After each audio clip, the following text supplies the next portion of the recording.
The teenage soldier drops the box in the dirt, clutching their right shoulder while letting out a sharp, breathless gasp of absolute agony. Assuming it is just defiance from a stubborn captive, 2 American guards grab the prisoner by the arms and drag the struggling teenager directly to the medical tent.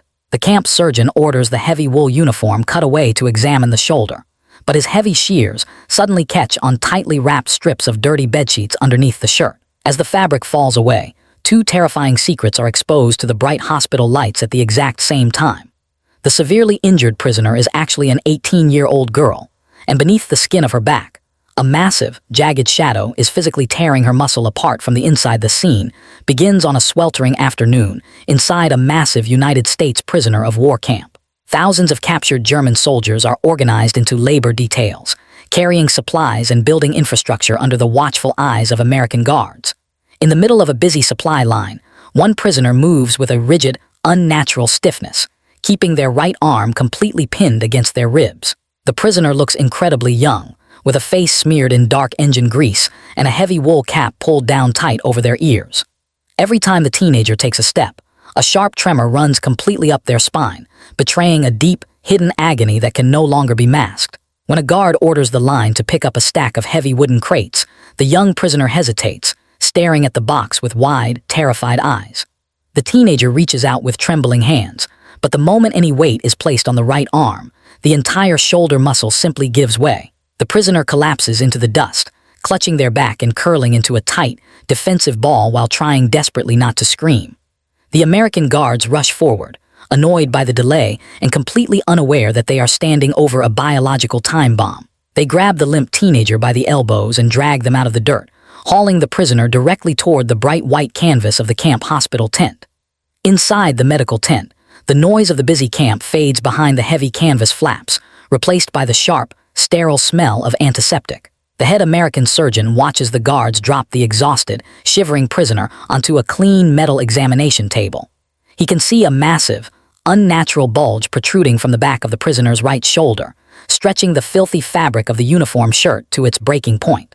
The surgeon does not wait for a translator to ask questions, immediately picking up a pair of heavy medical shears to cut away the ruined clothing. As the thick wool splits open, the surgeon discovers tight, blood-stained strips of cotton bound aggressively around the teenager's chest. The doctor freezes for a fraction of a second, his eyes moving from the bound chest to the smooth, terrified face staring back at him. He realizes instantly that the bruised and battered soldier lying on his examination table is actually a young teenage girl who has been hiding her identity. The guards in the room step back in absolute stunned silence, completely baffled by the presence of a female inside a maximum security men's prison camp. But the surgeon's attention immediately snaps back to the horrific, swollen purple mass stretching across her right shoulder blade. A dark, jagged shape is pushing against the skin from the inside, threatening to burst through the healed scar tissue at any moment. We are currently inside a United States medical tent, staring at a disguised teenage girl with a catastrophic internal injury. Now we must go back several months to a burning German city to understand how she was wounded and why she stole a dead boy's uniform. Let us know in the comments where you are watching this from. Are you in the United States, Germany, the United Kingdom, or somewhere else? If you want to dive even deeper into these untold stories, consider becoming a channel member. You'll get your name mentioned in the video, early access to videos, exclusive content, and direct input on which stories we cover next. Join our inner circle of history keepers. 6 months before her collapse in the United States, Elsa was an 18-year-old girl living in the shattered remains of a German industrial city. As the German military ran out of adult men, teenagers and young women were desperately drafted into auxiliary roles to defend the crumbling infrastructure. Elsa was assigned to an anti-aircraft flak crew, spending her nights on top of a concrete tower, choking on cordite smoke while loading heavy shells into massive guns. She wore a standard gray auxiliary uniform, terrified of the constant air raids, but entirely unaware that the real danger would come from the ground. The city was surrounded by advancing Allied artillery, and the daily bombardments were slowly turning her neighborhood into a landscape of broken brick and twisted steel. During one particularly brutal night raid, the warning sirens wailed too late for the crew to seek proper shelter inside the concrete bunker. A heavy artillery shell struck the edge of her flak tower, sending a massive shockwave of heat and debris tearing across the open platform. Elsa threw herself face down against the cold concrete, covering her head with her hands as the world around her violently exploded. A jagged, rust-covered piece of steel shrapnel, the size of a matchbox, ripped through the air and buried itself deep into the thick muscle of her right shoulder blade. The impact knocked her completely unconscious, leaving her bleeding in the dark while the rest of her crew fled the burning tower. When Elsa finally woke up hours later, the city was completely quiet, and a thick layer of gray ash covered the entire concrete platform. She tried to push herself up, but a blinding, sickening pain shot through her right arm, forcing her to collapse back onto the ground. She reached over her shoulder with trembling fingers, feeling a deep, bleeding hole in her back where the heavy metal fragment had completely disappeared into her muscle. The chaos of the collapsing front meant there were no ambulances, no functioning hospitals, and no medics left to pull the steel from her flesh. She dragged herself down the concrete stairs, desperately holding a torn piece of her shirt against the wound to stop the bleeding. Over the next few days, her young, resilient body did exactly what it was designed to do, rapidly closing the open skin over the deep trauma. The wound scabbed over and sealed shut, but it completely trapped the jagged piece of steel deep inside her shoulder muscle. Every time she moved her arm, the razor-sharp edges of the shrapnel sliced into her healthy muscle fibers from the inside out. She was effectively carrying a hidden razor blade inside her own body, tearing her tissue apart with every single breath she took. As the front lines collapsed completely, stories of horrific violence against captured civilian women began spreading like wildfire through the ruined streets. Elsa realized that running as a wounded, vulnerable teenage girl through roads choked with desperate, lawless soldiers was an absolute death sentence. While hiding in the cellar of a destroyed bakery, she stumbled upon the body of a young German infantryman who had been killed days earlier. Desperation pushed her to do something unthinkable in peacetime, but entirely necessary to survive the meat grinder of a collapsing empire. She stripped the oversized uniform from the dead boy, wrapping her chest tightly in torn bedsheets to flatten her silhouette. She found a sharp piece of broken glass and hacked her hair down to the scalp, rubbing dark fireplace ash and engine grease across her pale face. When she stepped out of the cellar the next morning, pulling the heavy wool cap down over her eyes, she was no longer a civilian girl. She was just another anonymous, exhausted boy joining the endless columns of defeated soldiers marching blindly toward the west. She kept her head down and her right arm perfectly still, completely terrified that anyone would notice the girl hiding inside the bloody uniform. The endless columns of retreating soldiers were eventually surrounded by an advancing American armored division, forcing a massive, disorganized surrender in a muddy valley. Elsa threw a discarded rifle onto the weapons pile, raising her hands in the cold air while praying the guards would not look closely at her face. The American soldiers were moving too quickly to check individual prisoners, patting down the filthy, foul-smelling men and pushing them into makeshift holding pens. Because she was covered in mud and wearing a thick, blood-stained winter coat, the guards pushed her right through the intake line without a second glance. She had successfully survived the capture, but the brutal transport system was about to turn the hidden metal in her back into a living nightmare. The prisoners were forced to march for 3 days toward a temporary holding facility near the coast, an experience that nearly broke her mind. Every single step she took caused the heavy shrapnel to shift and grind against the delicate nerves and muscle fibers in her shoulder. The closed skin over the wound began to swell into a massive, purple lump as her body desperately tried to isolate the foreign object with fluid and inflammation. She bit the inside of her cheek until it bled, refusing to cry out or ask for help, knowing that a medical examination would expose her true identity. We are on the muddy roads of Europe watching a disguised girl march with a razor blade trapped in her back. Now we move to the dark, crowded transport ships where the constant tearing inside her shoulder reaches a critical breaking point. The prisoners were eventually herded onto massive transport ships designed to carry military cargo, packing thousands of men into the dark, freezing holds deep beneath the deck. Elsa was assigned a narrow canvas bunk in a cramped corner, surrounded by the constant roar of the ship's engines and the smell of seasickness. The ocean journey was a complete nightmare, as the violent swaying of the ship forced her to brace herself against the metal frame of her bed. Every time she tightened her grip, the jagged steel inside her back sliced deeper into her healthy tissue, sending waves of nauseating pain down her spine. The purple swelling on her shoulder grew to the size of a baseball, hot to the touch and throbbing with a sickening, heavy rhythm. She drifted in and out of a feverish delirium, terrified that she would accidentally speak in her normal, higher-pitched voice while she slept. She refused to take off her heavy wool coat, even when the air in the crowded hold grew stiflingly hot, shivering violently through the night. A few older soldiers offered her water, assuming she was just a young boy suffering from severe seasickness, but she kept her face turned toward the steel wall. She managed to survive the brutal 2-week crossing only through sheer, stubborn terror of what the enemy would do to a disguised girl. When the transport ship finally docked in the United States, the prisoners were loaded onto trains heading for massive inland camps. Elsa arrived at the facility exhausted, malnourished, and completely consumed by the raging inflammation surrounding the shrapnel in her back. She managed to slip through the initial camp processing by hiding in the middle of a large group, but she could not hide from the mandatory work details. The camp commanders assigned her unit to a heavy logistics team, tasked with carrying wooden crates of food and supplies from the railhead to the storage warehouses. For 2 days, she managed to fake her way through the labor by using only her left arm to drag the boxes, hiding her useless right side. But the constant physical exertion finally pushed the damaged muscle completely past its absolute limit. The jagged metal shifted violently during a lift, completely severing a small bundle of muscle fibers and sending a blinding shockwave of pain through her nervous system. This brings us right back to the moment she dropped the wooden crate in the dust, her carefully constructed disguise finally collapsing alongside her body. We are back inside the bright American medical tent, where the surgeon has just cut open her uniform to find the tight chest bindings. Next, we will see the doctor use an advanced piece of medical technology to look directly at the monster hiding under her skin. Leave a like in this video if you watched till here. The American surgeon does not waste time asking the terrified girl how she managed to infiltrate a prisoner of war camp.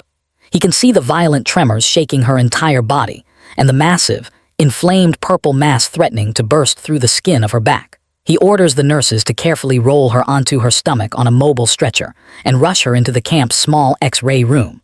Elsa is completely paralyzed by fear, convinced that the humming, mechanical machine is some kind of torture device designed to execute spies. She squeezes her eyes shut, waiting for a bullet, but instead hears only the loud click of the camera capturing the image of her bones.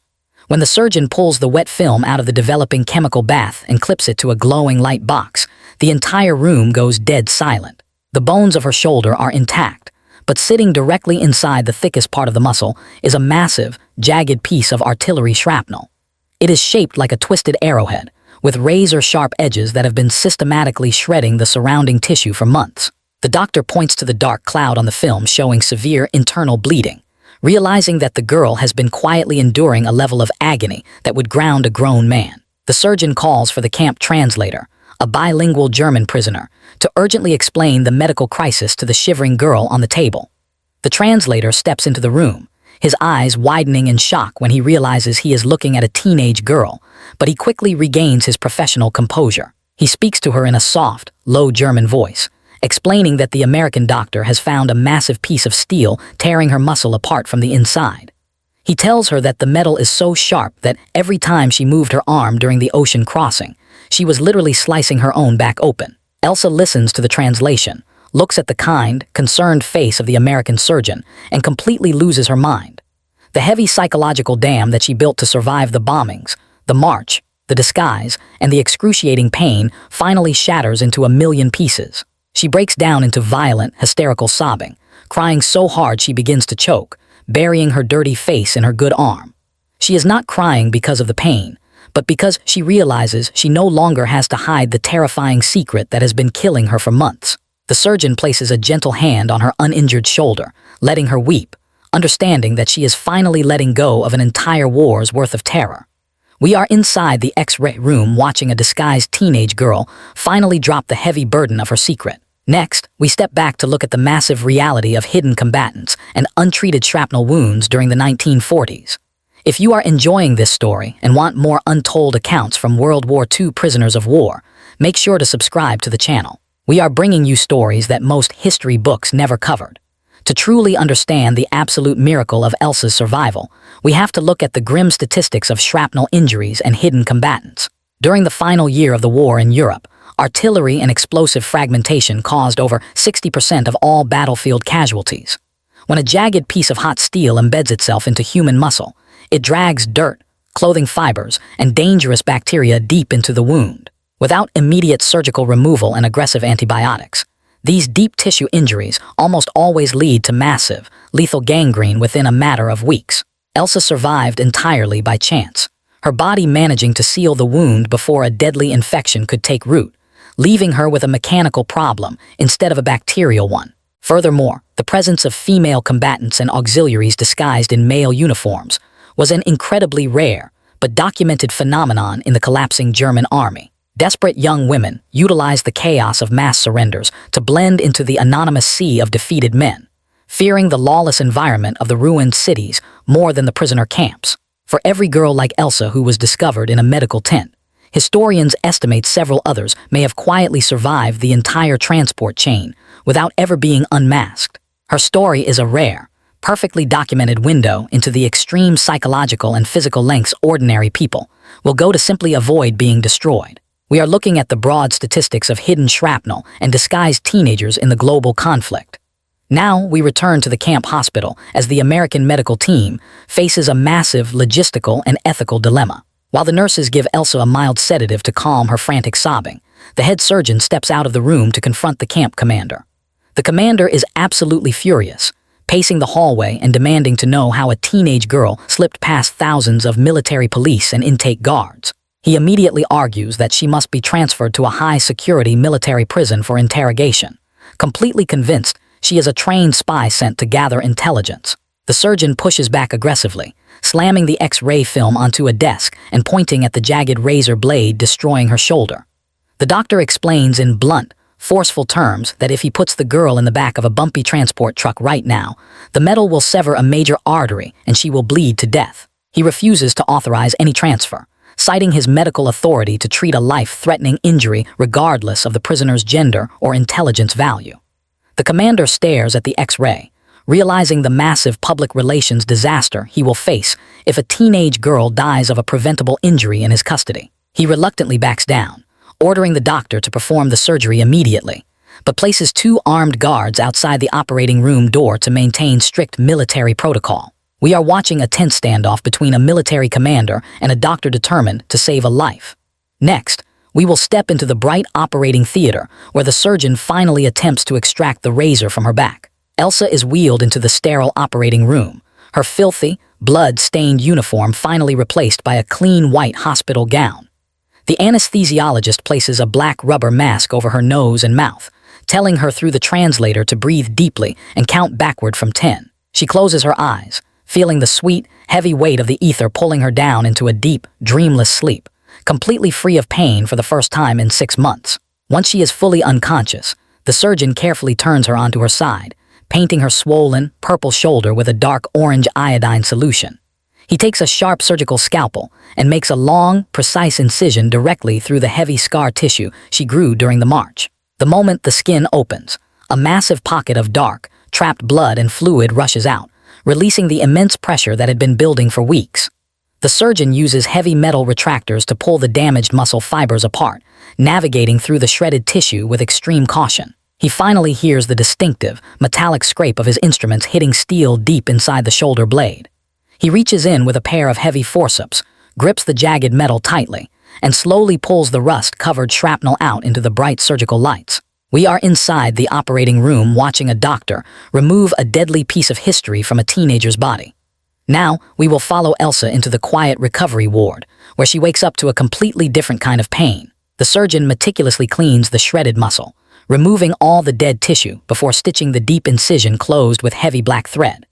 Elsa is moved to a private, isolated recovery room far away from the male prisoner wards, with a single female nurse assigned to monitor her vital signs. When she finally opens her eyes the next morning, the crushing, terrifying sensation of metal tearing her muscle apart is entirely gone. She feels the sharp, clean, burning ache of a surgical incision, but she knows instantly that the hidden razor blade has been removed. The translator visits her room later that afternoon, bringing a warm cup of broth and a message directly from the head surgeon. He tells her that the operation was a complete success, and that she will regain full use of her arm after a few weeks of careful physical therapy. Elsa listens quietly, staring at the bright sunlight streaming through the canvas window, completely overwhelmed by the undeniable proof of her survival. The terrifying monsters she had expected to find in the American camp had actually put her to sleep, fixed her broken body, and placed her in a clean, quiet bed. We are in the isolated recovery room watching a girl realize she has finally outlived her darkest secret. Next, We will see how the camp handles her unique situation as she heals. Over the next 2 weeks, Elsa remains in the private isolation room, receiving daily bandage changes and aggressive antibiotic treatments to prevent any lingering infection. The swelling in her shoulder vanishes entirely, and she can finally move her right hand without sending shockwaves of agony down her spine.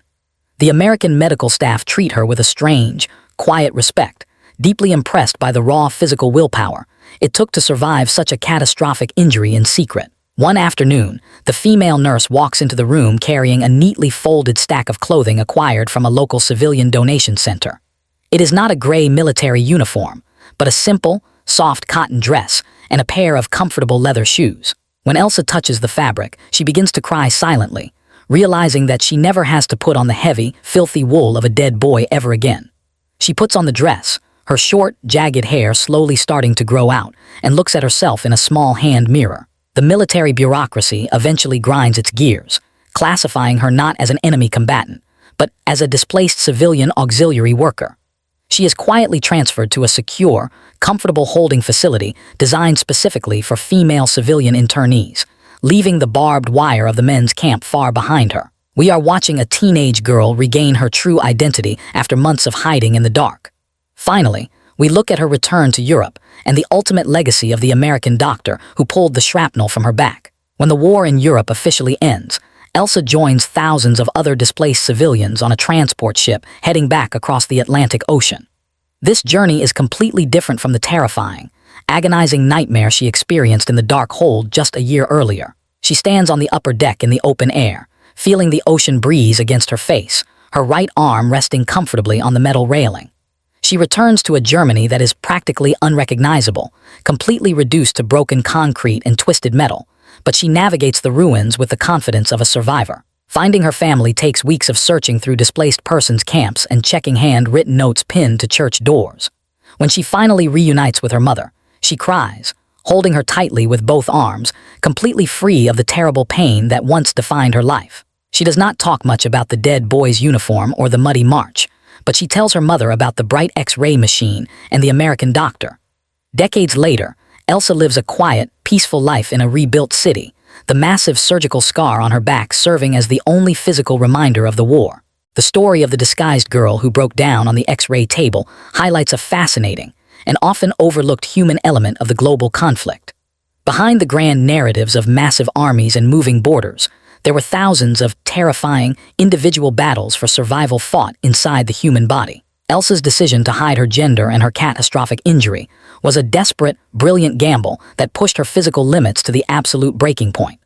The American medical staff had to act as both surgeons and protectors, looking past the filthy uniform to save the terrified teenager trapped underneath. Today, modern imaging technology makes it incredibly easy to find and remove foreign objects from the human body in a matter of minutes. But for an 18-year-old girl caught in the terrifying machinery of a world war, that hidden piece of shrapnel was a daily, agonizing death sentence. The moment the American surgeon pulled the rusted